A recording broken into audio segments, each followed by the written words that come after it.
안녕하십니까. 일용 스튜디오입니다. 네.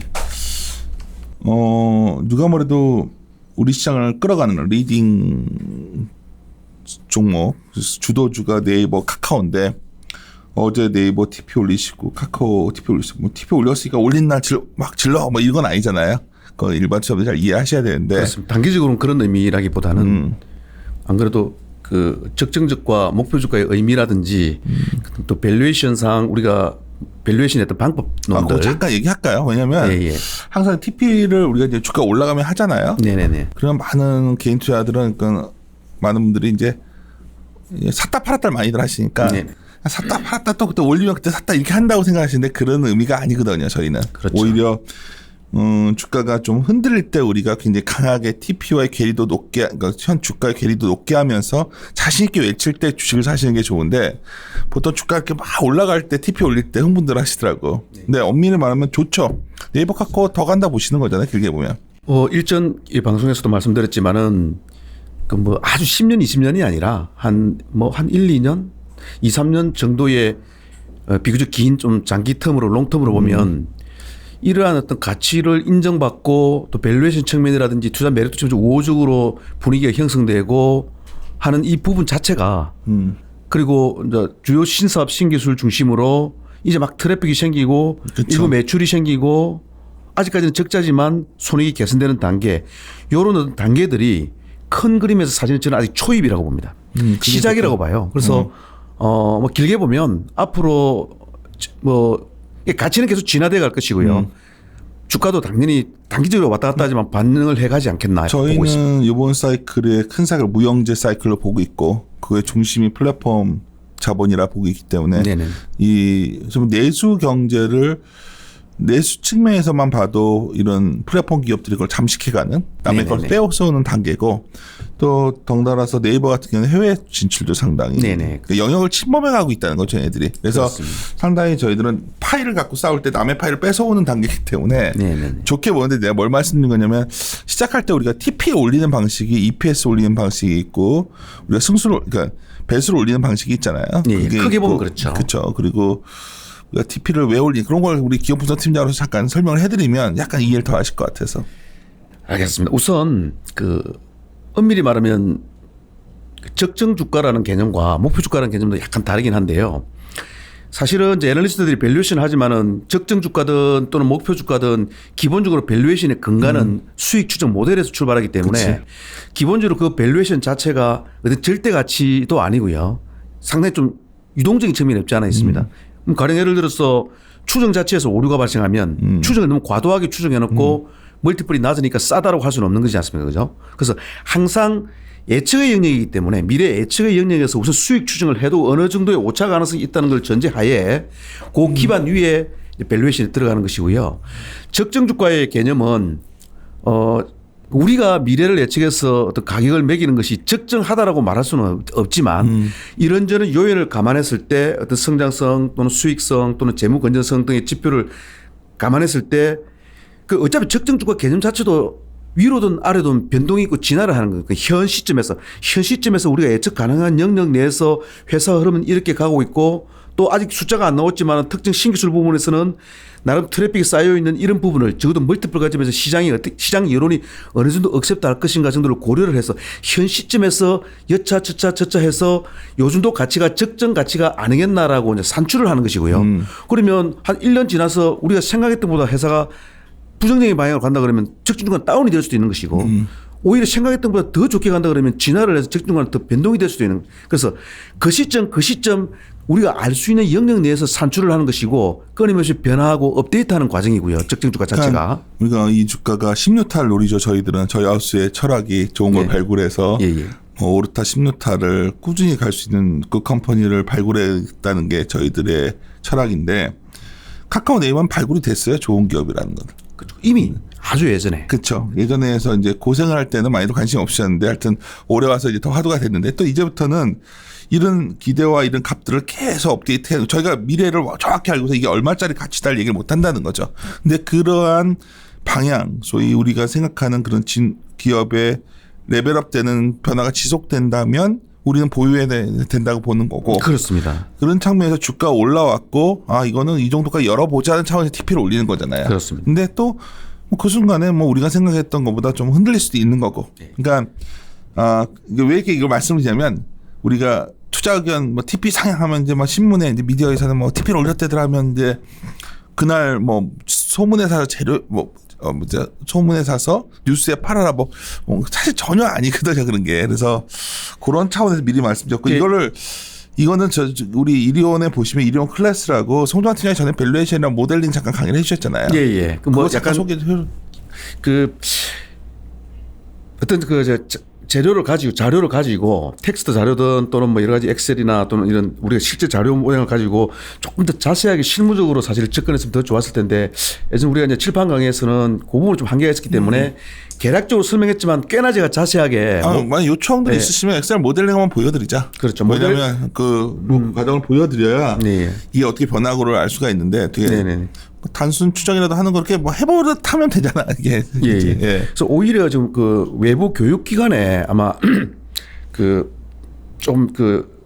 원타임은 모델링 수익 추정 모델링, 그다음 세컨 타임은 밸류에이션 해가지고 텍스트 중심으로 좀 설명하고 그다음 실무적으로 맛보기 체험할 수 있는 코너를 넣어가지고 아직 정확한 시기는 모르겠지만 조만간에 아마 외부 강의를 하나 하긴 할 것 같아요. 그래 그런 것 같아. 그래서 그러니까 거기까지 가시고 싶으신 분들이 얼마나 있는지 모르겠지만 저희가 이리온을 많은 분들이 가끔 저한테 왜 하냐고 물어봐요. 제가 어제 이제 굉장히 유명 우리 조할모 PD가 말해서 굉장히 유명한 어떤 유튜버가 있는 곳에도 잠깐 갔다 왔어요. 근데 이제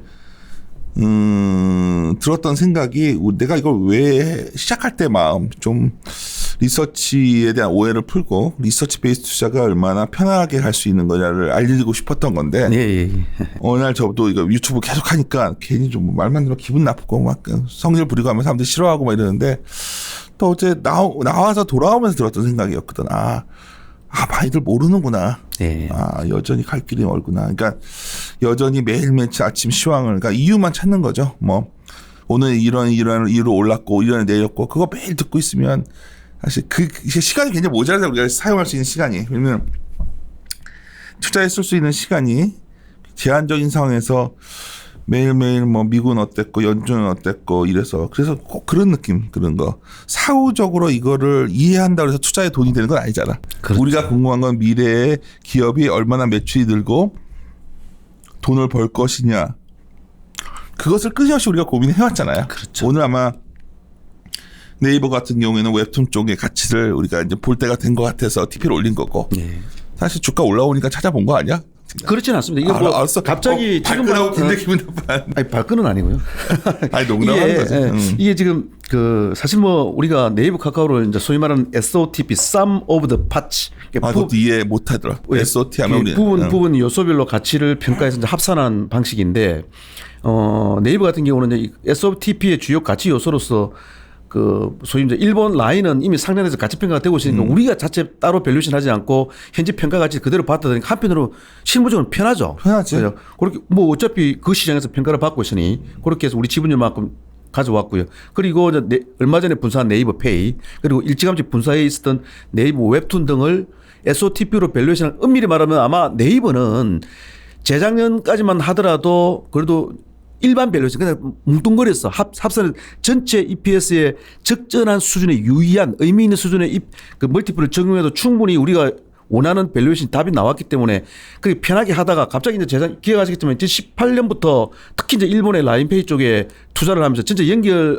영업이익이 역성장을 하면서 이제 그게 구조적으로 부진해서 역성장이 아니고 회사가 미래 성장을 위해서 전략적으로 그걸 각오하고 투자를 한 거죠. 그러니까 이게 포인트인데 우리가 정종화 팀장이 작년에 그런 대부를 해가지고 다 파트별로 뒤져봐야 된다고 하기 전까지도 그냥 단순하게 이익만 보던 사람들은 반신반의했었잖아요.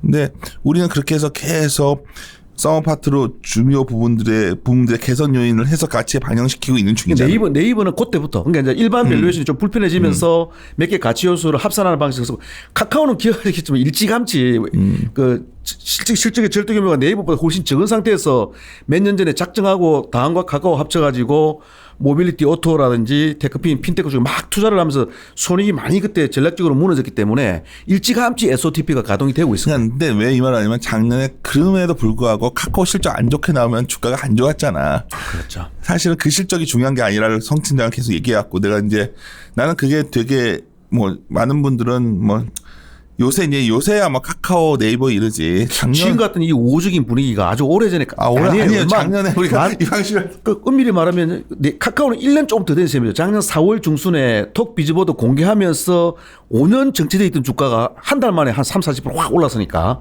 그리고 한 3개월 뒤에 네이버는 이제 8월에 2분기 실적 발표하던 날 네이버페이 분사 이야기 나오면서 마찬가지로 4-5년을 왔다 갔다 꼼짝도 안 하던 것이 날아오는. 그때부터 지금까지 이렇게. 이 기업을 바라보실 때 결국 내가 주주가 돼서 이 사업이 커지는 사업과 동행을 하면 장기 투자가 가능한 건데 그 개념에 맞게끔 내가 정말 맞습니다. 시작할 때 가장 중요한 말을 하는데 주가 이랬으면 이제 뭐 이럴 수도 있고 하겠지만 네이버 카카오가 사업 영역이 더 확장되고 더 정교화되고 나중에 그런 과실을 따잖아요. 그렇습니다. 분명히 그렇게 될 것 같아요. 그 과정으로 가고 있다는 건 변함이 없어서 오늘 TP를 올린 거죠. 2-3년 전에 그렇게 주가가 고전할 때 일반 밸류에이션을 가지고 조금 부담스럽고 이래서 계속 네거티브한 시선으로 바라보던 분들과 그리고 그 당시에 이제 이런 어떤 그 플랫폼 비즈니스 신사업 은택 플랫폼 비즈니스의 어떤 방향성을 읽고 어차피 단기에 왔다 갔다 하는 것은 뭐 크게 신경 쓰지 않고 중장기 투자로서 쭉 적금에다 생각 묻어뒀던 분들은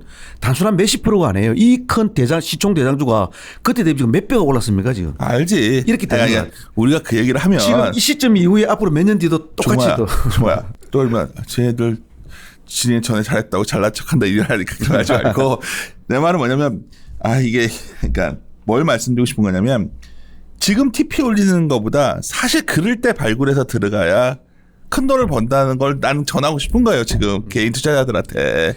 이게 그러려면 그 사업의 모형을 보고. 그렇죠. 복잡한 회사입니다. 둘 다. 복잡하지. 참 복잡한 회사가 됐어요. 그러니까 막 어려운 것도 아니거든. 매출이 늘고 있구나. 이익이 약간 지금은 안 나와도. 근데 이 매출이 굉장히 단단하게 돼 있는 거. 그거를 에너지타와 같이 근데 그거 갖다 이제 뭐 여기서 샀다 여기서 팔았다 이걸 맨날 하고 있으니 절대 아닙니다. 여러분 이게 이제 지금 뭐 네이버 카카오라는 이름을 타이틀을 떠나서 물리적으로 단기에 좀 제법 올랐어요. 근데 변동성이 있을 수 있겠죠. 뭐 생각보다 지금 튼튼하긴 하지만 그런 거 저런 거 일일이 신경 쓰고 단기적으로 이게 뭐 접근해서는 안 되고요. 약간 중장기 정도로 한다. 그런 관점이면 지금 가격도 아직 멀었다. 근데 성취자가 나는 의견이 달라 이 부분은. 내가 이걸 그러니까 기업 부서 애널리스트가 내가 맨날 부닥치는 게 이건데. 주가는 그래도 변동성 있을 때 싸게 사야 돼. 네. 좋은 기업인 걸 알겠다니까. 내가 그래서 맨날 좋은 기업이지만 웰링턴도 맨날 하는 말이잖아. 그러니까 좋은 기업을 알고 계시라는 거예요. 좋은 기업인데 왜 좋은 기업인지 알아야 될 거 아니에요. 그럴 때 애널리스트가 TP 올릴 때 근거를 대요. 그게 좋은 기업이라는 누가 어떤 기업이 글쓰라고 저한테 어제 이제 갔더니 좋은 기업이 뭡니까? 그래서 가만히 있다가 매출이 늘고 먼저 이익이 느는 그거밖에 없을까 이러더라고요. 그래서 정말 그거밖에 없잖아.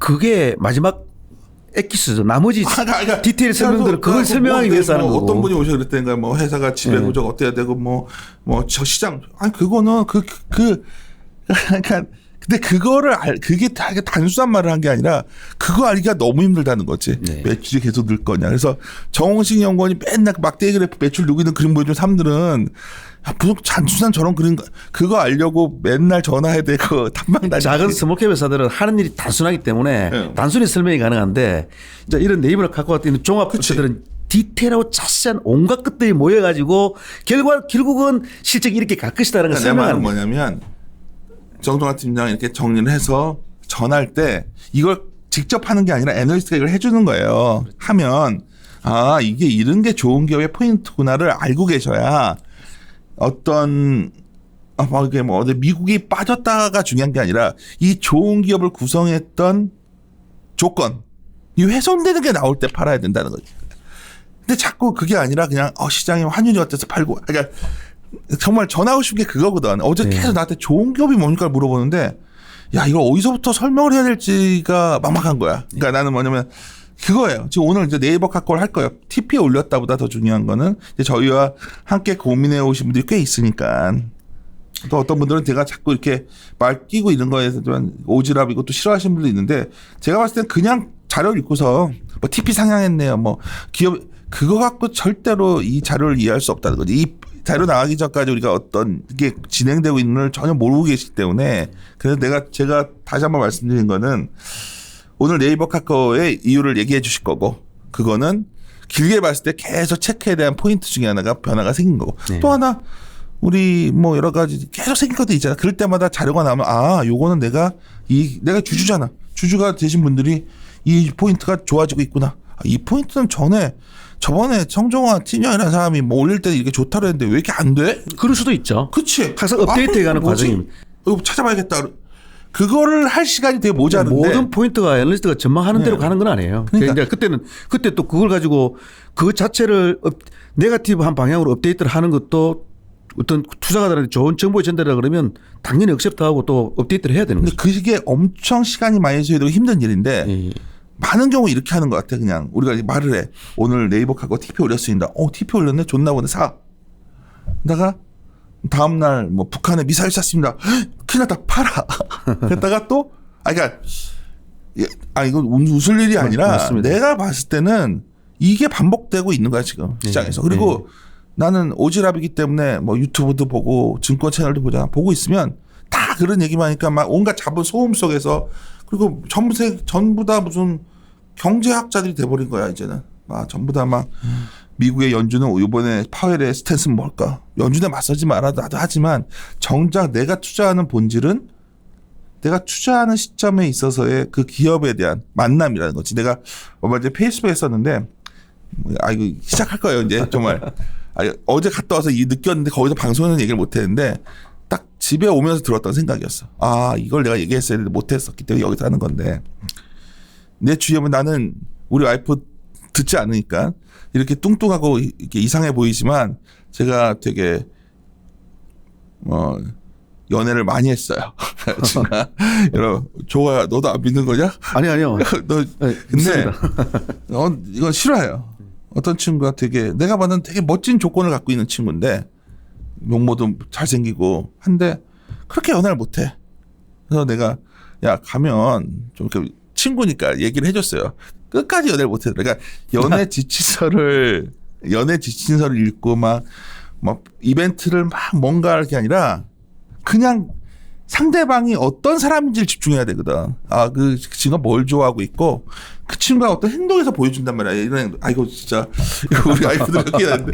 근데 그러면 그 친구가 뭘 하고 있으면 관계가 그래야 지속될 수 있는 거예요. 근데 많은 사람들이 이런 게 교과서 배웠어. 그리고 지나고 나서 분석을 하는 거지. 저번 여자친구가 나를 일찍 찬 이유는 내가 어느 날 늦게 갔기 때문이야. 근데 다음 여자친구는 그걸 중시할 수도 아닐 수도 있는 거예요. 그러니까 이게 비유가 적절한지 항상 이거 말하는 비유가 적절하지 않은 것 같은데 지침서를 읽고 그게 중요한 게 아니라 그냥 그 상대방에 집중해야 돼요. 우리의 투자의 상대방은 뭐냐면 시장이 아니고요. 그냥 그 기업입니다. 내가 주주가 될 거냐 아니라 하는 과정이에요.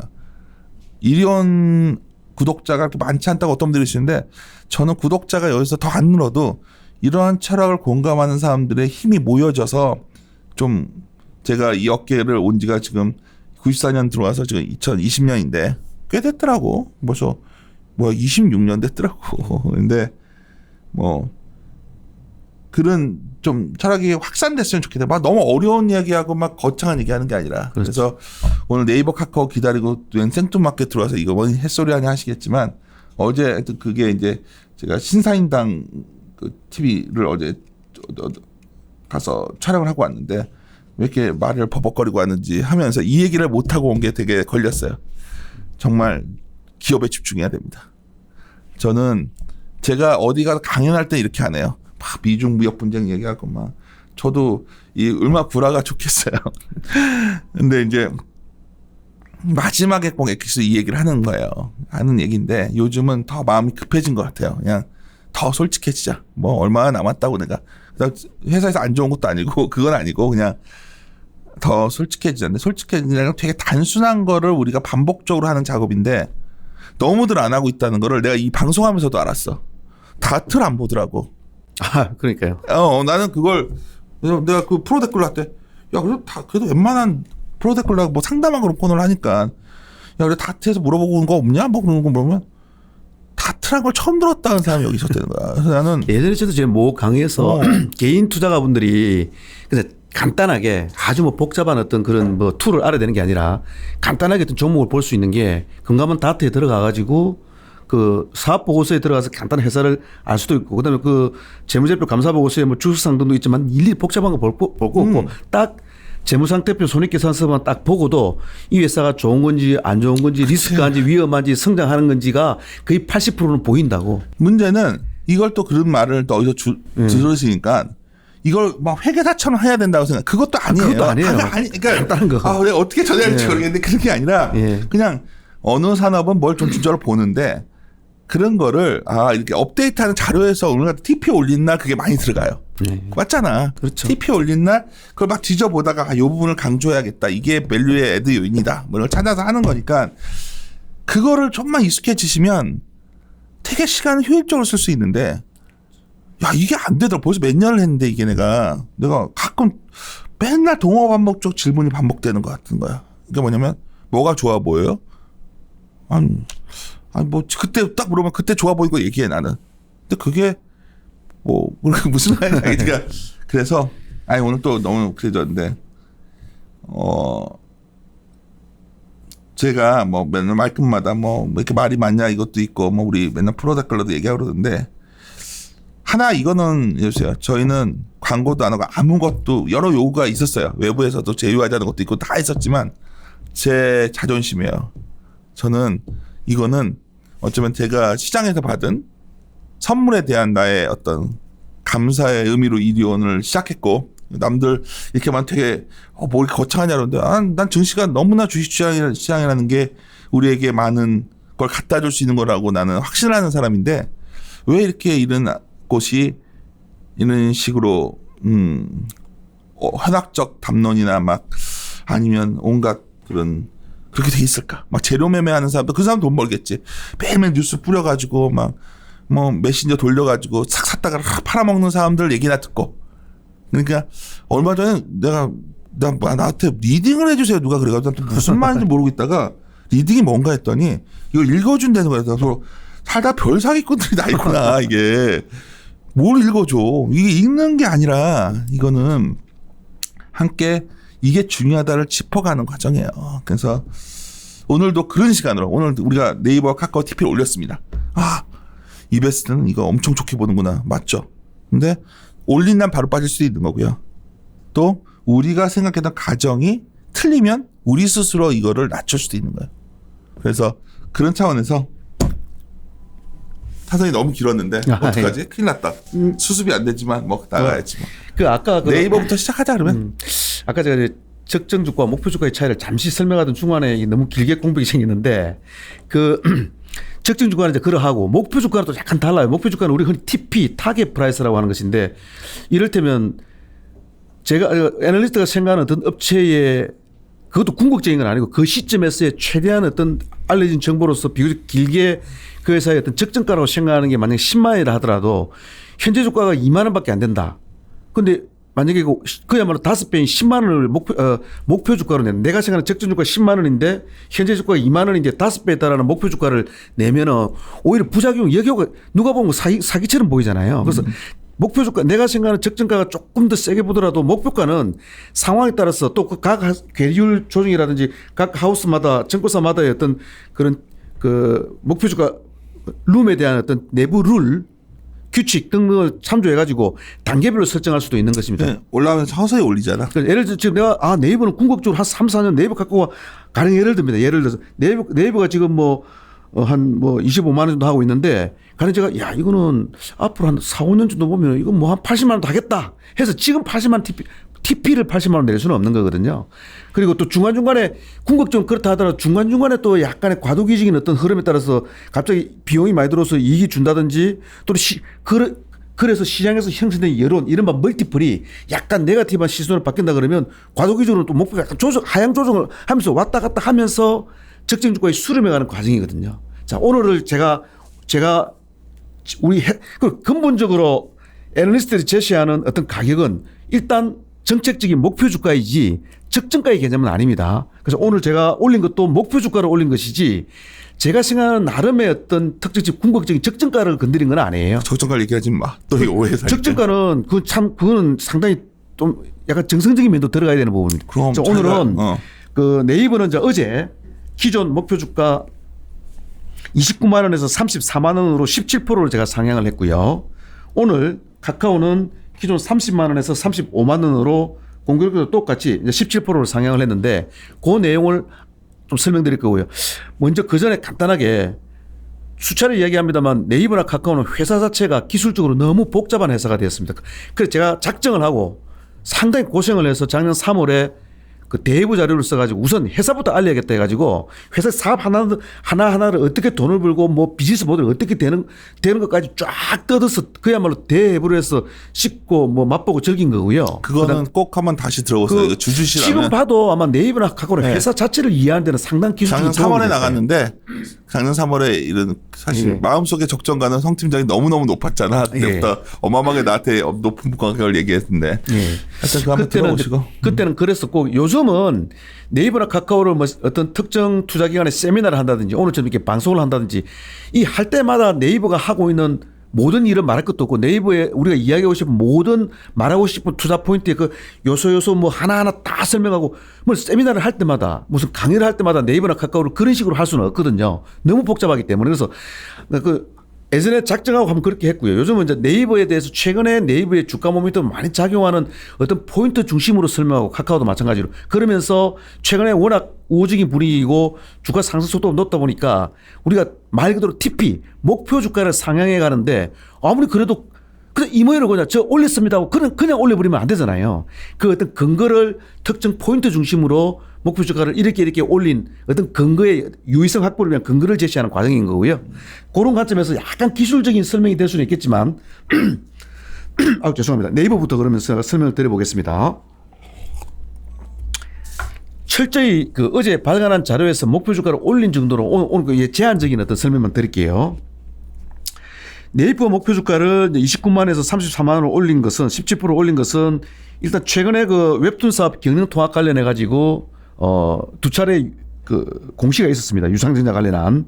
그리고 기억하시겠지만 그 이전에 이미 작년에 그 라인과 일본의 야오제펜의 경영 통합도 있었고요. 라인 야오제펜 경영 통합은 원래는 올해 말 정도 마무리를 하고 그 관련된 회계적인 부분에 대한 그러니까 기존의 라인을 연결로 반영하고 있던 것을 빼고 제트홀딩스와 야오제펜을 가지고 있는 지홀딩스와 그다음에 라인을 지분법으로 가져오는 이 회계적인 변경은 1월까지 소급 적용해서 한 5, 6월 정도로 단행하려고 했는데 코로나 때문에 이제 그런 어떤 행정 절차라든지 이런 실무 절차가 조금은 지연이 되면서 아마 최종 마무리도 올해 말은 좀 아닌 것 같고 회계 변경, 회계 반영도 무슨 뭐 6월도 오늘도 6월이 거의 19일이니까요.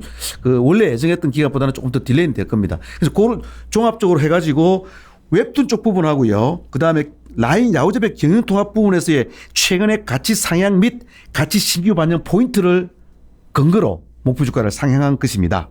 자, 혹시 어제 발간한 저희 그 네이버의 이 온라인 자료를 좀 참조를 하실 분들은 참조를 하시면서 제 설명을 들어도 될 것 같고요.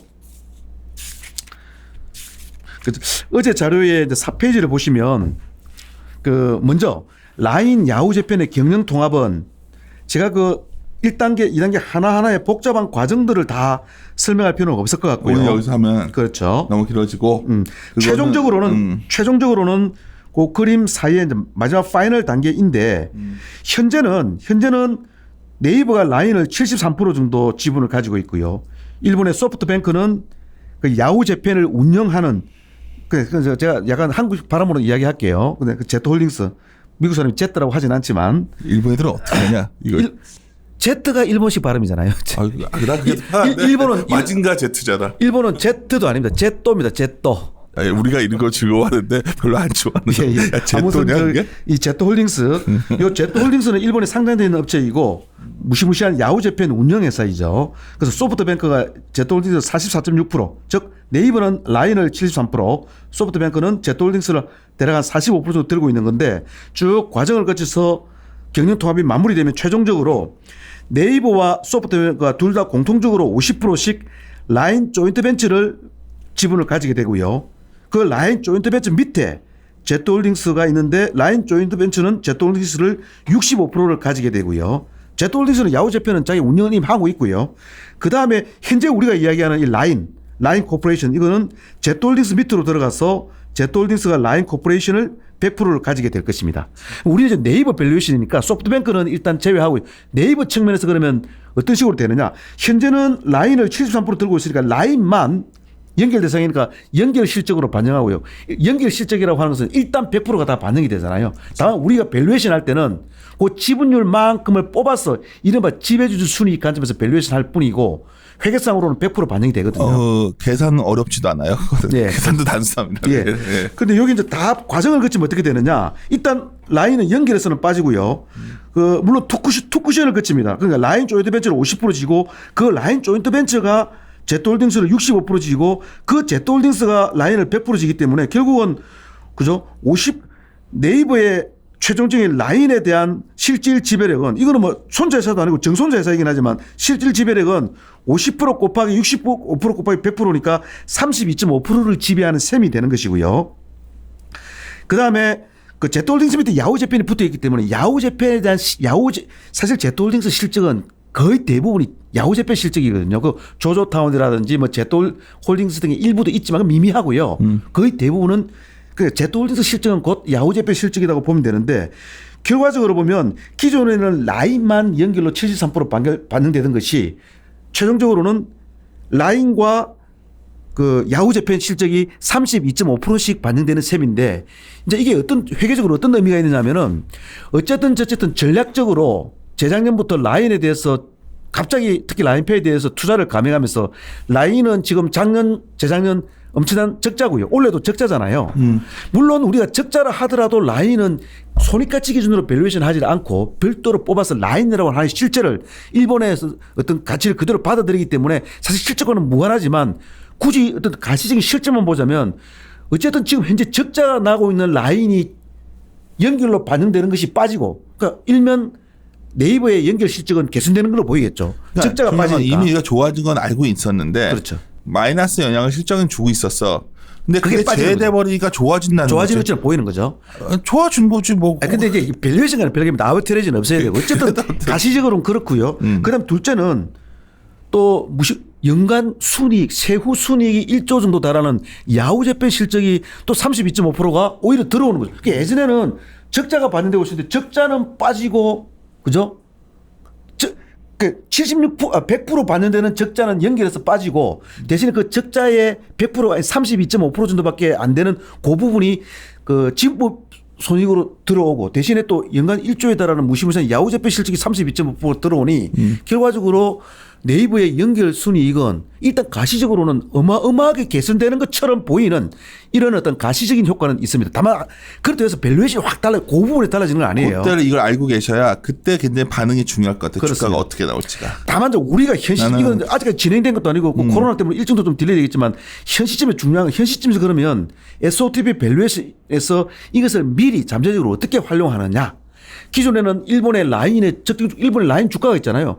그 주가를 그 시총으로 환산해 가지고 76%만큼을 네이버의 어떤 그 지분 가치를 가져왔다면 지금은 그게 아니고 지금은 라인의 어떤 일본의 적정 가치를 한 32.5% 정도 가져오고요. 그 다음에 야후재팬 중심으로 상대되는 제트홀딩스 그 일본의 가치도 한 32.5% 정도 가져오고 있는 거죠. 이거 듣는 사람들 헷갈려 할 수 있으니까 이렇게 될 건데 아직 된 건 아니에요. 될 겁니다. 되면 숫자가 확 좋아질 텐데 숫자는 확 좋아지고요. 그다음에 제가 두 번째 말씀드린 건 밸류에이션이 더 중요하니까 현 시점에서 밸류에이션에 대해서도 약간의 어떤 나중에 시너지가 나중에 문제입니다. 순수한 재무적인 밸류에이션 측면에서도 괜히 가만히 앉아서 약간 덕을 보는 부분이 있다니까. 간단히 이야기하면 일본의 라인 시총을 우리가 76%를 가져오는 것보다도 라인 시총 32.5% 가져오고 제트홀딩스 시총 32.5%를 가져오는 게 네이버의 SOTP 밸류에이션 기여도가 더 크다는 겁니다. 참조하시고요. 그다음에 또 하나 웹툰 경영 통합을 말씀드릴게요. 웹툰은 현재는 네이버 연결 어떤 그런 실제 내에서 웹툰은 말 그대로 주식에서 네이버 웹툰이 이제 한국 법인이고요. 그 네이버 웹툰 밑에 미국의 웹툰 엔터테인먼트라고 하는 사업 법인이 있고요. 중국의 와통 엔터테인먼트라고 하는 사업 법인이 있고요.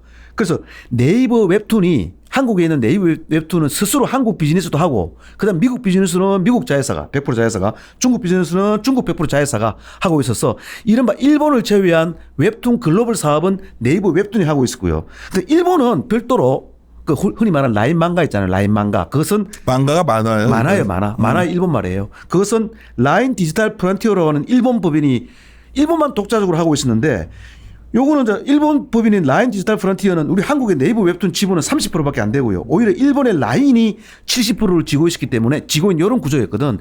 이것을 궁극적으로 꽤나 복잡한 몇 가지 과정을 거쳐서 최종적으로는 쭉 넘기면 고자로 8페이지에 이제 최종 단계 이걸 보면 여기까지 넘어가는 과정은 되게 복잡하니까 꼭 이해하시지 말고 결과만 보시면 됩니다. 결과만 봐요 그냥. 미국에 있는 웹툰 엔터테인먼트가 오히려 한국의 네이버 웹툰, 일본의 라인 디지털 프론티어, 중국의 와통 엔터테인먼트를 최종적으로 모두 지분을 100%를 쥐고 그 밑에 거느리고 총괄. 왜 이렇게 한 것 같아? 그것도 설명드릴 겁니다. 이게 내가 가서 골 때렸거든. 네, 그것도 설명드릴 겁니다.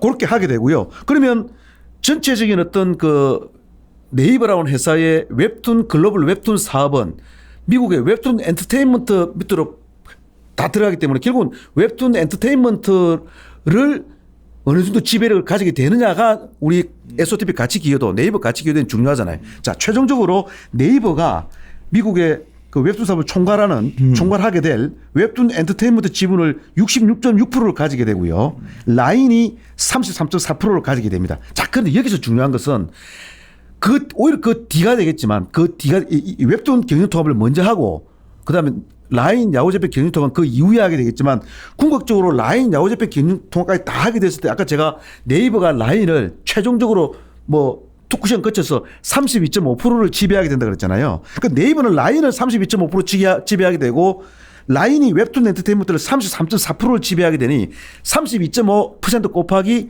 33% 하면 대략 10% 정도. 그러니까 네이버가 직접 지배하는 66.6%에다가 그럼 약간 두 달이 걸쳐서 지배하는 한 10% 정도 포함하면 최종적으로는 네이버는 웹툰 총괄법인인 웹툰 엔터테인먼트를 한 77% 정도를 지배하게 될 것입니다. 당신 생각이잖아 이거는. 아닙니다. 이렇게 될 예정이에요. 이렇게 할 겁니다. 거의 그런 게 확정된 거예요? 확정된 요건 과정은 결과는 확정돼 있고요. 과정을 거쳐가게 될 겁니다. 예. 아니 앞에 제가 웹툰 경영 통합 관련해서 2단계까지는 공시가 됐잖아요. 그 2단계에서 그러니까 최종 내가 알기로는 잠시만요. 2단계에서 최종 단계로 가기 위한 몇 가지 과정은 요 앞에 제가 시나리오 뒤에 시나리오. 요거는 선종화 시나리오인데 아마도 이렇게 돼 이게 확정 내가 당신 오해 이거는 요 과정은 당신 생각이지. 요 과정은 시나리오고요. 요 최종은 확정이라는 이렇게 할 예정입니다. 예. 그리고 사실은 66.6%와 33.4%는 이미 답 나와 있고요. 2단계에서 이미.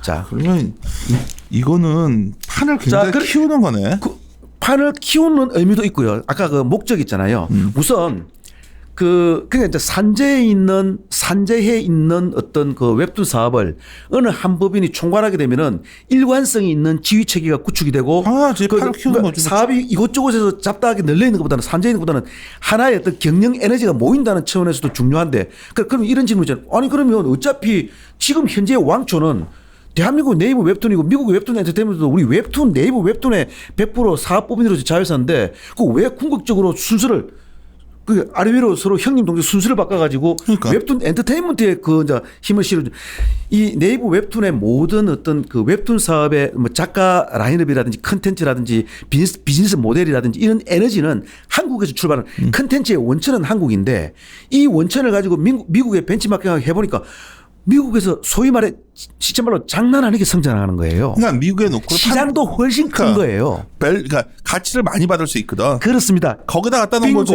그러니까 내가 봤을 때는 판 키운다는 생각이 든 게 갖다 놓고 우리는 밸류 많이 안 주거든. 밸류에이션 관점에서도 궁극적으로 가치를 더 받을 수가 있어요. 자 그리고 여러분 제가 언젠가는 그래서 웹툰 엔터테인먼트를 미국에 상장할 수도 있는 거고 나중에. 자 그건 이제 너무 앞서간 이야기지만 너무 앞서간 거예요 이건. 최근에 올려 들어와가지고 유럽도 아직까지는 소위 말해 라틴계 유럽 있잖아요. 스페인, 포르투갈, 프랑스 등에 먼저 이렇게 했는데 그것도 지금 미국 법인이 관장한단 말이에요. 그래서 오히려 장기 성장성과 시장성, 확대성, 그다음 밸류에이션 측면에서의 어떤 멀티플 모든 걸 고려해서 그 어떤 총괄 법인을 현재 왕초인 한국 법인이 아니고 오히려 순서 바꿔가지고 한국 법인도 미국으로 역으로 집어넣어 버려요. 이렇게 하기로 했던 것 같고요. 그다음에 장기적으로는 에너지가 직결되면서 어떤 시너지가 날 텐데 비교적 단기적으로는 비교적 직접적인 이유가 있어요.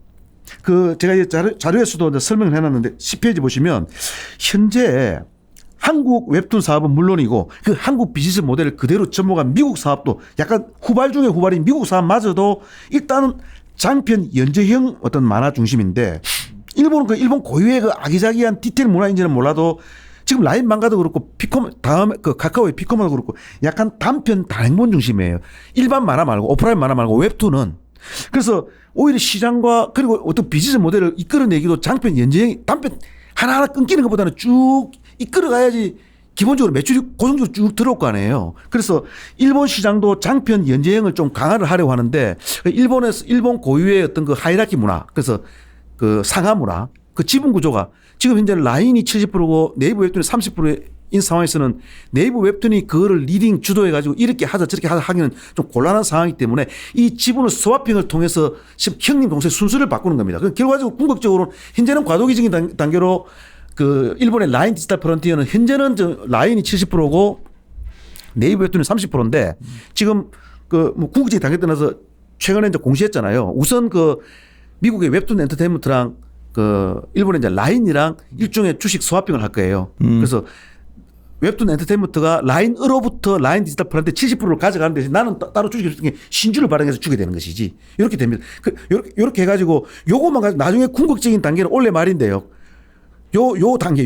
즉, 라인이 쥐고 있는 70%를, 미국의 웹툰 엔터테인먼트한테 던지는, 그래서 웹툰 엔터테인먼트 미국 법인이 일본 라인 디지털 프론티어를 70% 정도 지게 되는 요 2단계만 하더라도 원래 8월에 마무리하는데 최종은 아니고 최종은 원래 말이지만 최종까지 가기도 전에 요 작업만 마무리하면 하반기에 바로 지금 일본에 장편 연재형 투자를 확대하는데 어떻게 하느냐. 장기적으로 일본 내에서 작가도 키우고 콘텐츠를 키우겠지만 우선은 한국에서 검증된 한국의 빵빵한 한류 작가 콘텐츠를 집어넣을 겁니다. 그러니까 여기 거를 갖다가 판매망을 결국은 이 플랫폼을 통해서 확대시키겠다는 뜻이야. 단순한 확대가 아니라 퀄리티를 바꾸겠다는 거예요. 그리고 지금 한국에 사실 한류가요. 우리가 흔히 아는 가수들 뭐 이런 것뿐만 아니고 각종 이 문화 콘텐츠와 엔터테인먼트 콘텐츠가 지금 한류 파워가 장난 아니에요. 웹툰도 지금 완전 한국이 리딩하고 있잖아요. 미국도. 그래서 왜 이렇게 갑자기 국뽕처럼 얘기해? 한국의 어떤 작가들하고 이미 다 검증된 작가들 이런 작가들하고 그다음에 한국에서 이미 다 히트치고 그걸 그대로 미국에 들어가서 미국에서 히트친 이런 것들을 일본에 집어넣어 가지고 당장 하반기부터 일본의 망가 시장이 엄청난 경쟁력이 있는 것인데 우리가 가서 더구나요. 우리보다도 그 비즈니스 자체는 선발입니다. 그러니까 오히려 웹툰 시장이 먼저 시작됐는데 한국 참 대단해요. 지금은 한국이 컨텐츠 퀄리티가 일본하고는 장난 아니고 영 다르고요. 근데 재밌는 게요. 일본이 단편 어떤 단행본 중심인데도 작년 기준으로 한국뿐만 아니라 한국 그다음 최근에 갑자기 막 폭발적으로 성장하는 미국 이런 글로벌 사업을 다 합친 네이버 웹툰의 작년 거래액이 한 3천억 조금 안 돼. 한 2,900 얼마였어요. 근데 일본은 일본 시장만 가지고 단편 단행본 중심으로 이른바 깨작깨작 하는데도 한 2,600억 정도였으니까 매출과 비슷한 거죠. 근데 일본을 장편 연쟁으로 바꾸면 일본은 일본대로 또 좀 고성장할 수 있는 제 생각에 우리가 핀테크 쪽에서 일본의 그 캐시리스 문화가 너무 안 돼 있어가지고 희한한 어떤 곳인데요. 그걸 어떻게 그 비현금 결제로 유도하려고 막 하고 있는데 그쪽에 어떤 니드를 촉발해 오는 것보다 장편 연재형으로 웹툰 시장의 퀄리티를 진화시키는 것은 훨씬 현실적이고 빠를 것 같아요. 제 개인 생각은. 내가 일본 망가를 좋아하니까. 만화를 좋아하니까요. 진격의 거인 같은 거는 정말 아직까지도 연재되고 있잖아요. 10년을. 여러분 추억의 미래소년 코난 뭐 은하철도 999 전 지금도 그 아련하거든요. 그 시장을 우리가 그게 그 일본 만화 일본도 우리가 나중에 지금 우리가 늙지만은 일본 내에서 그 정말 뛰어난 만화 작가들 많거든요. 그쪽 만화를 웹툰으로 연재하면 장편으로 연재하면 옛날에 은하철도 999 같은 거를 그거를 네이버 애들이 일본 법인에서 걔네들을 스카우트하면 되겠네. 엄청. 뭐 그렇게 수를 주고 받을 수도 있는 거고요. 내가 왜 한국 작가만 생각을 했지? 지금 우선은 한국 작가를 아마 먼저 이렇게 할 텐데 여러 가지 어떤 비즈니스 모델을 또 성장성을 이끌 수 있는. 일본은 확실히 그 플랫폼 쪽이 약한 것 같거든. 그럼 많아도 우리나라만큼 진행이 안 돼 있더라고. 예. 그러니까. 자, 그러면 이제 구체적으로 요런 내용은 그 설명, 요거 가지고 밸류에이션, TP를 어떻게 올리느냐를 잠시, 뭐, 그건 잠시 설명하면 됩니다. 설명하고 카카오로 넘어가겠습니다. 뭐 다시 한번 말씀드리지만 SOTP 방식 중에서 네이버페이 가치하고 이런 것들은 기존 그대로 뒀고요. 자, 웹툰 가치를, 그러니까 웹툰 사업 가치를 조금 올렸는데 그건 자료를 좀 넘겨보시면 12페이지를 보시면 자, 우선 기존에는 그 네이버 웹툰을 제가 그러니까 100% 지분 환산 기준으로 한 2.1조 원, 2.5조 원 정도로 평가하고 있었어요, 기존에. 근데 가만히 생각해 보니까 지금 카카오 페이지를 100% 환산 기준으로 얼추 한, 그죠? 6조 후반대 정도로 지금 평가를 하고 있거든요. 물론 카카오 페이지는 이미 영업이익률이 2자릿수를 기록하고 있고 많이 자리 잡은 비즈니스이고 네이버 웹툰은 약간 후발이기 때문에 매출의 성장성은 더 좋고 그다음에 특히 글로벌 확산성도 더 좋지만 아직까지는 매출의 절대 규모도 카카오 페이지에 못 미치고 아직은 적자입니다. 그래서 그러나 카카오 페이지를 한 6.8조 정도를 주고 있는데 네이버 웹툰 기존에 그 라인 망가를 제외한 글로벌 사업 네이버 웹툰을 한 2.5조로 평가한 것은 너무 적지 않겠냐 해가지고 한 60% 정도인 4조 원 정도를 근본적으로 평가를 했고요. 그 다음에 여러분 이번에 웹툰 경영 통합 과정에서 여러분 공시 내용이 복잡했지만 제가 제 자료를 통해서 몇 차례 설명을 드렸잖아요. 여러 가지가 있는데 그 내부 교환 가치 기준으로 그 네이버 측에서 라인 디지털 프론티어 가치를 네이버 웹툰 가치의 대략 한 47%, 한 절반 정도를 내부 교환 평가를 했는데 저는 개인적으로 일단 현 시점에서 나중에는 똑같은 그 격차대로 갈 것인지 네이버 뭐 일본 비즈니스가 더 치고 갈 것인지 아니면 글로벌 사업 더 치고 갈지 봐야 되겠지만 현 시점에서는 나름 회사 측에서 의미가 있는 유의한 어떤 근거로 밸류에이션 했다고 봐요. 왜냐하면 아까 말씀 매출 절대 규모로는 큰 차이 안 난다. 작년에 한 2,900억대 2,600억. 그러나 뭔가 한국도 한국이지만 특히 글로벌 북미 유럽 중심으로 어떤 글로벌 확산성이라든지 이런 걸 봤을 때는 그래도 네이버 웹툰 글로벌 사업을 조금 더 프리미엄을 주고 일본 사업은 한 절반 정도 줬다. 이런 논리가 있는 거예요. 그걸 인정을 합니다. 여기서 중요한 것은 그 대부분의 애널리스트들이 그동안 SOTP를 하더라도 글로벌 사업 중심인 네이버 웹툰만 반영했지 일본 라인 망가는 이야기도 안 했잖아요. 그런데 네이버 웹툰의 대략 절반 정도의 가치를 신규 반영할 수 있는 기틀이 마련된 것이고요. 얼마 전 제가 브리프 자료에서는 기틀이 마련됐다는 것을 설명드렸고 어제 자료에서는 그것을 직접 실행했다는 겁니다. 그래서 네이버 웹툰 가치 자체도 기존 2.5조 원에서 4조 원 정도로 올렸지만 그의 절반 정도에 해당되는 일본 사업 가치도 이제 반영을 했고요. 그다음에 아까 제가 말씀드렸습니다만 최종적으로 경영 통합을 하게 되면 네이버의 전체 웹툰 사업 지배력은 대략 한 77% 정도 된다고 했잖아요. 그래서 그렇게 평가된 가치를 한 77% 정도를 반영했더니 기존의 글로벌 사업 중심의 네이버 웹툰만 반영하던 것보다는 이 웹툰 사업 가치 기여도가 훨씬 상향이 되었다라는 것을 설명을 드리는 것이고요. 또 하나 좀 더 뒤의 일이지만 경영 통합도 이제 진행이 될 텐데 뭐 이것저것 과정을 거쳐서 우리가 라인을 76% 정도 가치만 반영하지 않고 앞으로는 라인 가치도 한 32.5%, 제트홀딩스 가치도 32.5%인데 세월이 흘러 라인은 라인대로 제트홀딩스대로의 어떤 실적 변화를 우리가 직접 밸류에이션 할지는 모르겠지만 그건 무리예요. 어차피 상장되어 있는 회사니까 현 시점에 라인의 어떤 그 일본 시장에서의 가치와 제트홀딩스의 상장했으니까 가치를 32.5% 정도 가져오면 되는데 재밌는 게 발생했습니다. 제가 TP를 올리기 직전 자료에서의 그 라인의 어떤 주가, 그러니까 그 현재 주가와 평균 목표 주가를 한 8대 2 정도 가중했을 때 대부분 거의 현재 주가 기준이에요. 했을 때 그때보다도 라인은 최근에 주가가 좀 빠져서 한 9% 정도가 빠졌는데 하락했는데 제트홀딩스는 대략 한 30% 정도 상승한 겁니다. 그러니까 둘 다 32.5%씩 반영하는데 하나는 9% 빠졌는데 하나는 32.5% 올랐으니 제트홀딩스의 일본 시장, 일본에서의 어떤 가치 변화가 우리 네이버의 그때 SOTP 연결 가치 기여도를 올리는, 상향시키는 이런 효과가 발생했고요. 그래서 이번 자료에서는 웹툰 사업에 대한 어떤 가치 기여도 상향, 그리고 제트홀딩스 가치 기여도 상향을 통해서 목표 주가를 상향을 한 거고요. 기술적으로 상향을 한 거고요. 요거는 밸류에이션의 어떤 목표 주가에서 근거를 이야기한 거고요. 여기에만 주목할 게 아니라 오늘 시간 관계상 매번 그 자세한 걸 다 설명할 수는 없지만 네이버라고 하는 회사가 이제 언택트 환경에서 기존에 하고 있던 뭐 국내에서는 뭐 그죠? 뭐 웹툰이 이제 국내 법인이지만 어떤 글로벌 웹툰 사업의 또 확장성이라든지 기존의 그 어떤 포털에서 여러 가지 이제 광고 비즈니스, 컨텐츠 비즈니스도 캐시플로우로서 꾸준히 안정적인 성장을 하고 있지만 또 일본의 이제 라인 망가 사업도 그 단순 이번에 요 정도만 했지만 라인 망가 사업은 거리해서 장편 연재형으로 투자를 확대하게 되면 그 퀄리티가 개선되면서 성장성이 더 강화될 수 있거든요. 이건 차후적으로 우리가 상향을 업데이트 해가면서 경우에 따라서는 좋은 모습이 보이면 그때 가서 또 상향 포인트가 될 수도 있는 겁니다. 현재는 자스도 회계적인 절차만 가지고도 이렇게 이제 상향을 한 거죠.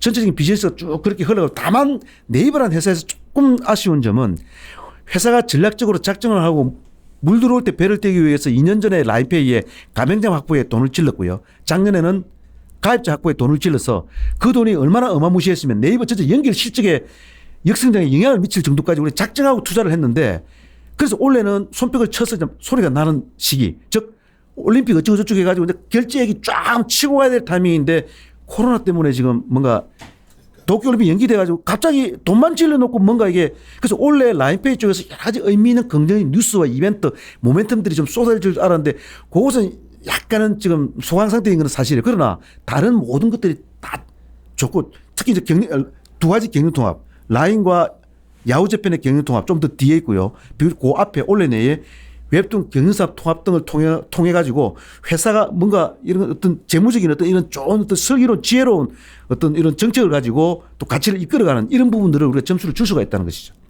그래서 다시 한번 말씀드립니다만 네이버는 1년, 2년, 2년, 3년 중장기적으로 본다면 지금 이런저런 어떤 가치의 어떤 그 인정을 받고 있는 것이 현 초입 단계가 아닌가 많이도 더 진화가 돼야 되지 않겠나 이렇게 생각을 하고 있습니다.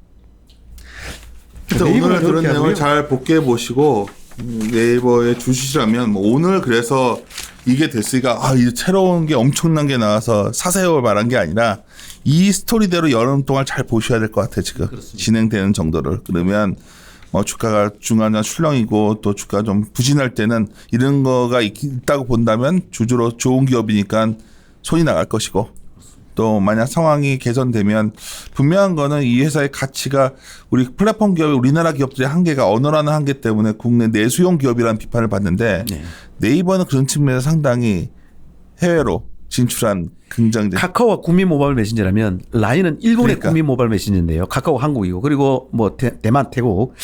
그러니까 카카오가 한국에서 했던 차별적인 테크피는 라인이 일본 특히 일본 뭐 대만 태국은 자투리고요. 할 수 있다는 겁니다. 그래서 오늘은 제가 설명한 포인트가 이제 웹툰하고 제트홀딩스였지만 그 라인은 소위 이제 라인뱅크 아마도 대만에서 먼저 그 대만은 이제 비교적 조만간에 빠르면 연내까지 해도 내년 한 초 정도에 그 대만 라인뱅크가 출점할 가능성이 있고요. 그것보다 좀 더 뒤에 일본의 이제 라인뱅크가 출점할 수 있거든요. 그래서 계속 여기서 엮고 쌓으면서 진화가 되어 갈 것입니다. 지금은 우리가 너무 많아서 뭐 AI다, 자율주행이다, 블록체인이다 이런 거는 설명조차 지금 최근에는 할 시간도 없어서 안 하고 있지만 그리고 아직까지 그걸 뭐 가치가 어떻고 좀 이야기도 안 하고 있고 포함도 안 시키고 있고 당연히 현재 실제로는 전혀 뭐 미치는 영향이 제로지만 그것들도 나중에 장기적으로 주목해 봐야 될 부분이 다 4차 산업과 관련된 정말 신기술 분야거든요. 전 세계적으로 주목하고 있는. 우리 다음 거 갑시다. 카카오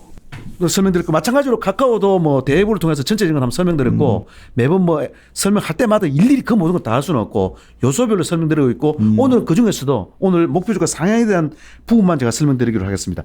여러분 네이버는 주요 어떤 사업 요소들을 컴퍼니 CIC라 해가지고 안에다가 배치해뒀고요.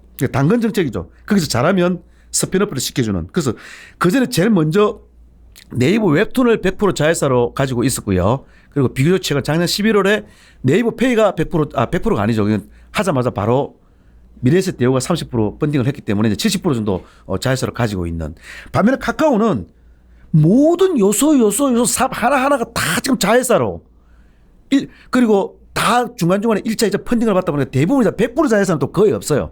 다 뭐 60% 아니면 뭐 70% 이런 상당한 어떤 지배력을 가진 연결 대상 자회사로 거느리고 있습니다. 당연히 SOTP를 하려면 그중에 덩치가 큰 어떤 요소 업체들은 다 SOTP로 반영을 해야 되고 소위 말하는 페이에는 카카오페이, 그 다음에 카카오뱅크, 그리고 모빌리티에는 카카오 모빌리티, 커머스에는 카카오 커머스, 그죠? 페이지, 카카오 페이지, 뭐 등등이겠죠. 자, 오늘은 기존의 여러 요소 가치 중에서 카카오 모빌리티 가치를 상향을 했고요. 카카오뱅크 가치도 상향을 했고요. 피코마 가치는 최근에 네이버 웹툰의 경영 통합 관련해서 일본의 라인망가 가치를 신규 반영하는 것을 계기로 삼아 그렇다면 카카오도 마찬가지 아니겠나? 우리 카카오 페이지는 SOTP로 늘상 이야기해왔지만 피코마는 이야기도 안 해봤잖아요. 이야기야 했지만 SOTP 잘 반영 안 했거든. 그렇다면 왜 네이버만 반영해? 우리도 반영하자. 그래서 오늘 자료에서 처음으로 피코마 가치를 신규 반영했습니다. 자, 넘어가서 쭉 한번 설명을 드려볼게요. 그리고요, 또 하나가 동사는 실적 전망치도 묘하게 탄력적으로 좀 상향을 했어요. 왜냐하면 지금 페이가 아직은 적자이지만 올해 내년 가면 갈수록 계속 손익은 개선될 것이고요. 빠르면 올해 늦어도 내년에 페이는 흑자 전환 가능성이 매우 크다고 보고 있습니다. 사실 올해도 하면 한 작년 12월이 BP였잖아요. 올해도 마음만 할 수는 있으나 일부러 억지로 이렇게 뭐 흑자 전환을 시도하려고 하지는 않을 거예요. 왜 더 중요한 투자가 있다면 투자를 하겠죠.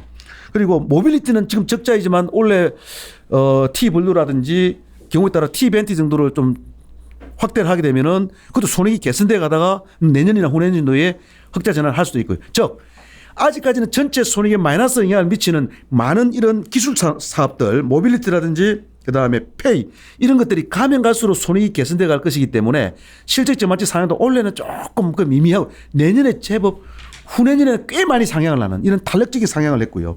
사실 뱅크는 어떻게 보면 전 세계 인터넷 전문은행 비즈니스계에서는 약간 혁명적인 어떤 총화죠, 총화. 왜냐하면 우리보다 20년을 먼저 시작한 북미 유럽의 인터넷 전문은행은 많은 업체들이 망했는데요.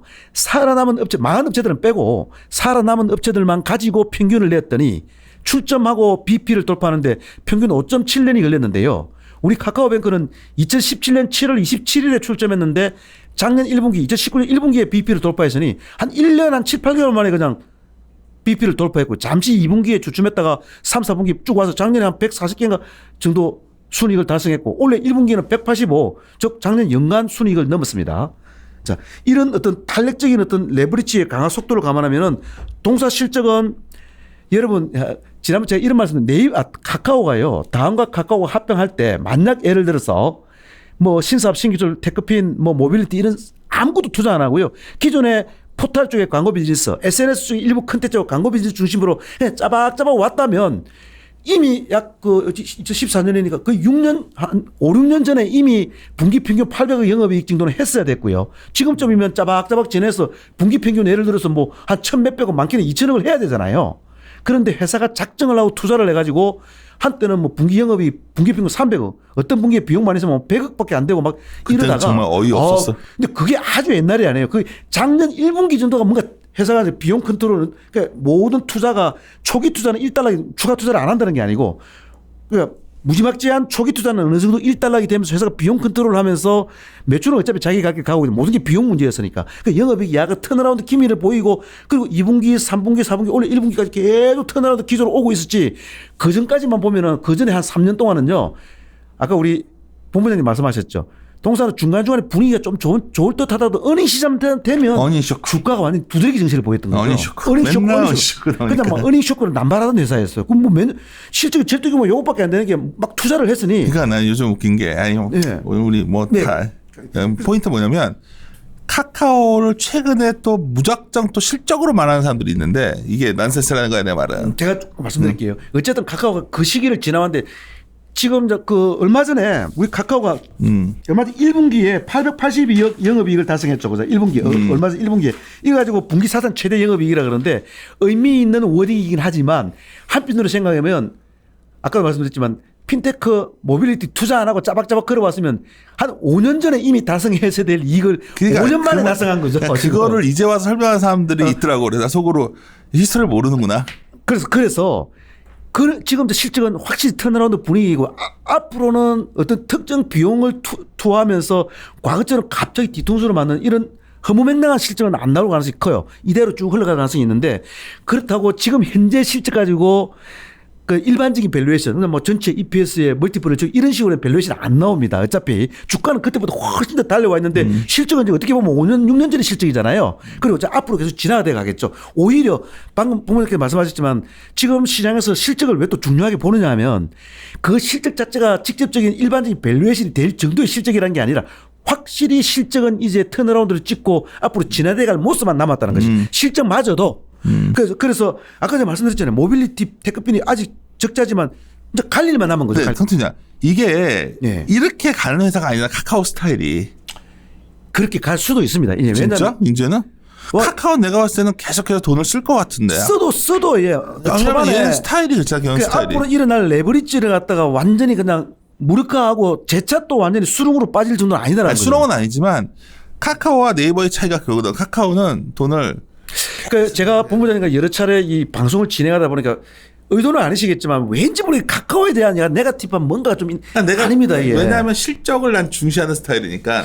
그 실적도 저 보여주고 있잖아요. 이제 드디어 이 실적이 상대적 개념이거든요. 나는 사실 네이버를 선호하는 스타일이었고 맨날 이거 네이버는 여기 방송하시면 오해할지 모르겠고 둘이서 맨날 이거 갖고 서로 논란을 하는데. 아 그렇죠.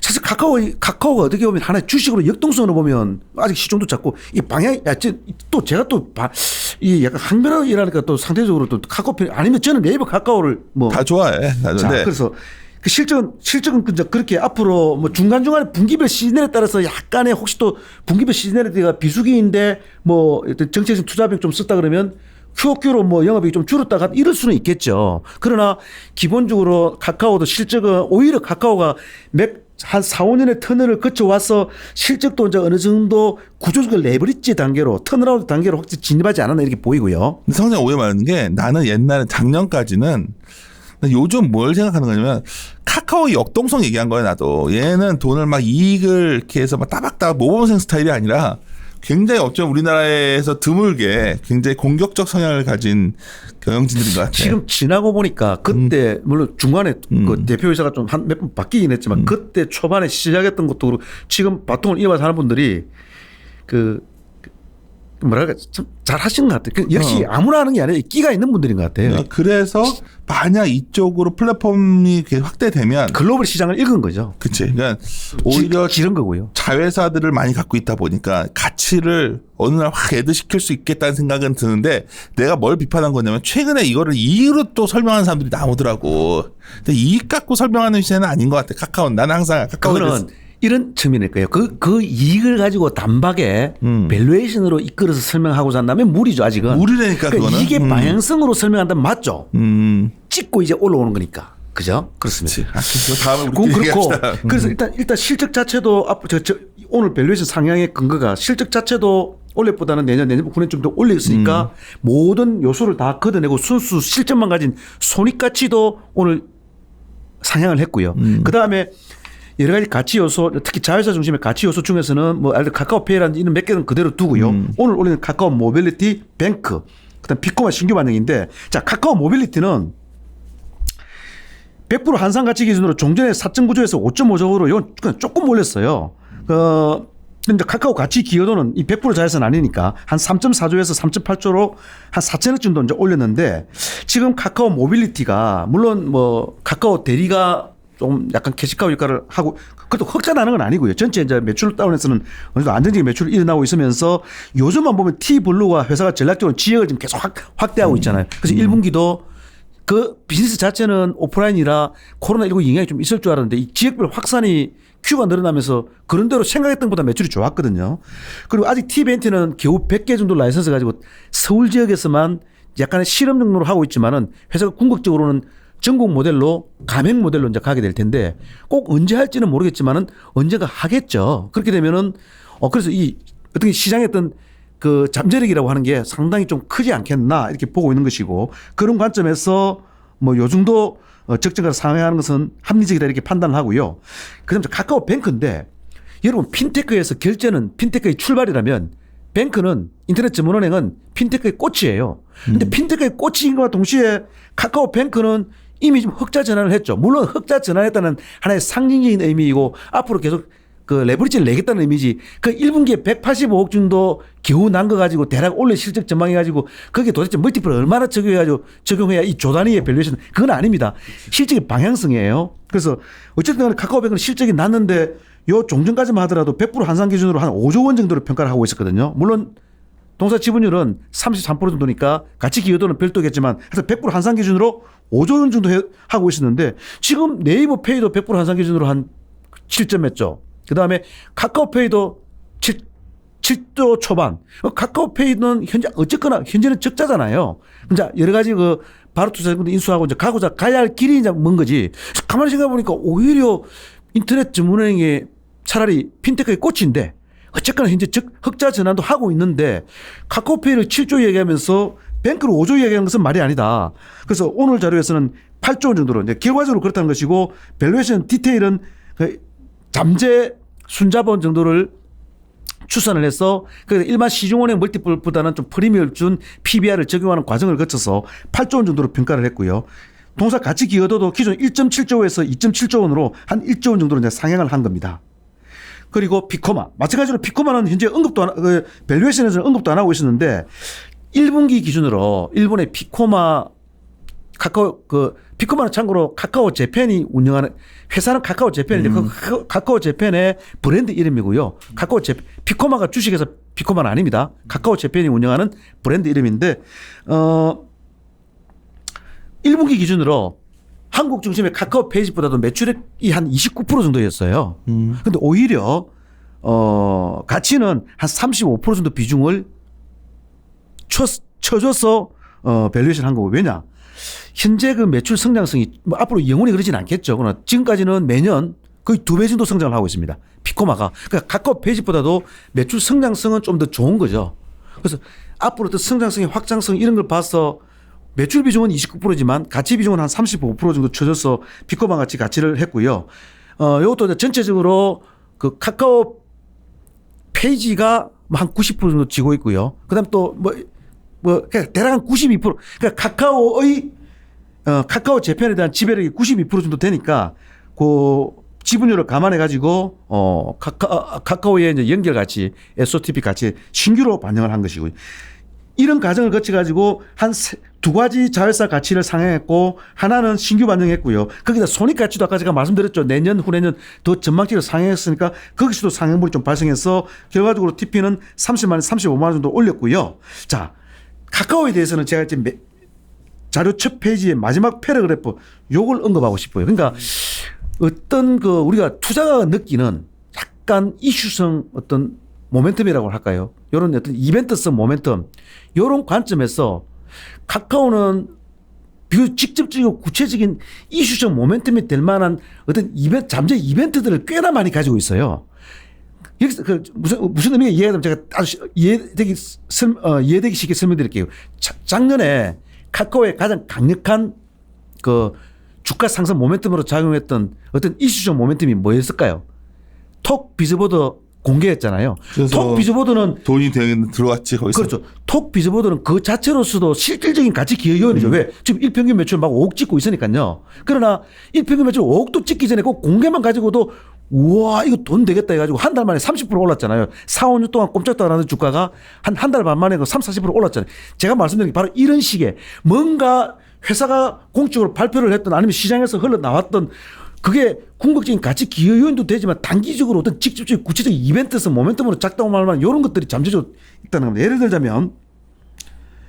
들어서 만약에 톡 비즈보드도 모멘텀에서 끝난 게 아니라 지금이 현재 뭐 작년 12월에 일평균 매출 5억 조금 넘었고요. 그리고 올해 1, 2월에 그보다 조금 빠지는 척 하다가 3, 4월에 조금 회복돼서 대략 지금도 뭐 한 5억 내외가 아니겠나 싶은데 이제 앞으로 P와 Q가 살아있으니 세월 흘러서 야 일평균 매출이 뭐 6억이다 7억이다 이런 게 이제 나온다든지 또는 회사가 작정을 하고 그 P 즉 광고 단가를 인상하겠습니다라고 발표를 했다든지 아니면 애드 로드 레이쇼 지금 한 10% 초반밖에 안 되는 걸로 추산되는데 인벤토리 소진율을 우리가 ARR 애드 로드 레이쇼라고 부릅니다. 애드 로드 레이쇼를 회사가 작정하고 우리 올리겠습니다라고 뭐 이렇게 한다든지 이런 구체적 이벤트들이 있을 소지가 있다는 또 언제일지는 모르겠지만 또 모빌리티나 페이는 지금 계속 손익이 개선돼 가고 있는데 어느 날 모빌리티가 또는 페이가 흑자 전환을 했다 이런 뉴스가 나온다든지 그다음에 특히 또 모빌리티 같은 경우는 지금 T블루는 지역별로 확산하고 있는데 T벤트는 회사가 서울에서 100개 라이선스 가지고 테스트만 하고 있는데 가령 예를 들어서 하반기에 자 드디어 우리 T벤트 몇 군데 뭐 전국적으로 확 나는 게 아니라 순차적으로 예를 들어서 뭐 대구, 성남, 뭐 대전 T블루가 그랬듯이 몇 군데 지역에 가맹 모델로 갑니다라고 선언을 한다든지 이제 이런 식인 거죠. 그다음 게임즈는 최근에 그 얼마 6월 11일 날 코스닥 상장 예비 심사 청구 지금 통과했잖아요. 시장에서는 한 초기 고무가격으로 한 2조 정도 지금 언급을 하고 있는데 그래서 그다음 차례 또 페이지거든요. 카카오 페이지. 카카오 페이지도 또 IPO를 하겠다라고 발표를 한다든지 그리고 뱅크도 뭐 중건위 대출을 하겠다. 지금 그 내부적으로 아마 빅데이터를 가지고 신용평가 시스템 이제 구축이 어느 정도 돼가는 것 같은데 지금 아직까지는 뭐 본격적으로 안 하고 있는데요. 시중은행은 그들도 보지도 않고 주로 제2금융권에서 하고 있는 이 중금리 대출을 그 뭐 카카오뱅크 하겠다라고 선언을 한다든지 그리고 현재는 여수신 비즈니스도 하고 있지만은 카카오 생태계 내에서 그 아기자기한 컨텐츠 있잖아요. 얼마 되지도 않은 이자를 꼭 돈으로 주기보다는 카카오 택시 뭐 이용할 수 있는 포인트로 준다든지 그다음에 카카오 생태계 내 컨텐츠를 살 수 있는 디지털 화폐로 준다든지 코인으로 준다든지 이런 식의 어떤 아기자기한 차별성 있는 어떤 서비스를 출시하겠다고 뭐 선언한다든지 그 뭔가 우리가 어떤 뉴스가 나왔을 때 그게 단기성 모멘텀이 될 만한 소지가 있는 이런 식의 어떤 그 구체적이고 직접적인 이벤트들이 잠재적으로 좀 가지고 있다라는 것. 아까 말씀드렸지만 네이버도 그런 성질로 굳이 보자면 그 라인 야후재팬 경영통합하고 뭐 웹툰 그 사업 경영통합 등인데 한 차례 정도 나온 상황이고요. 원래 사실 그 라인페이 쪽에서 도쿄올림픽이 연기돼 가지고 뭐 결제액이 엄청나게 늘어난다든지 이런 것들을 약간 그런 성질의 어떤 이벤트에서 모멘텀을 기대했는데 그건 조금 더 이연이 돼 있는 그런 상황입니다. 그래서 카카오가 뭐 그 밸류에이션 제가 아까 설명드렸지 하나 이런저런 요인으로 밸류에이션을 상향을 했지만은 그 작년에 톡 비즈보드가 그랬던 것처럼 그리고 얼마 전에 바로투자증권 인수 이후에 또 약간 그런 뉴스로 작동했던 것처럼 앞으로는 이제 그런 뉴스거리들이 좀 더 있을 수 있다. 이 부분이 좀 매력적인 투자 포인트가 아니겠나 이렇게 생각을 합니다. 하다 보니까 길게 해버렸네. 우리 하여튼 이 기업들 아까 잘 우리가 앞으로 몇 년간 계속해서 업데이트해야 될 기업들이니까 네. 지난 거 잘 이해 안 가시는 분들이 있을 거예요. 그럴 때는 우리가 작년 3월에 했던 그 대부부터 네. 뭐 꼭 보셨으면 좋겠어요. 대부 자료는 그중에 네이버는 그대로인데 이제 카카오가 매출 브레이크다운 체계를 기존에 이제 사업 부문 중심에서 플랫폼 중심으로 좀 바꿔서 약간 체계를 바뀌었지만 그래도 내용 그 분류 체계만 바뀐 거지 여전히 그 자료가 네이버나 카카오를 도대체 어떤 회사가 뭘 하고 있는지를 기술적으로 이해하는 데는 뭐 아직까지도 도움이 좀 되거든요. 그래야 이게 현재 숫자들은 다르겠지만 숫자들은 많이 달라지겠지만 그 비즈니스 모델에 이런 걸 이해하는 데는 보시고 나면 둘의 성향을 아실 수 있을 거예요. 왜 윤지호는 약간 카카오에 대해서 그러는가. 그리고 어쩌면 저보다는 우리 송종환 팀장 의견이 더 중요해요. 송종환 팀장이 사실 작년에 제가 이런 계속 퀘스천을 던짐에도 불구하고 지속해서 카카오 됩니다 외쳐왔고 오늘 요새 와서도 더 근데 나는 이런 거죠. 그래서 주식이라는 게 항상 이익이라는 변수를 많이 보는 편이다 보니까 그 정도로 그 어디에 둘 다 좋은 회사잖아. 그렇죠. 둘 다 둘 다 좋은 회사지 뭐. 단순히 좋은 회사가 아니라 글로벌 방향성도 일치하고요. 그치. 어떤 그 참 방향성이 괜찮은 그런 회사라고. 아유 마무리 짓도록 하겠습니다. 잠시 봤더니 시간이 많이 지났네. 네. 네, 마무리 짓도록 하겠습니다. 함께 고민하시죠.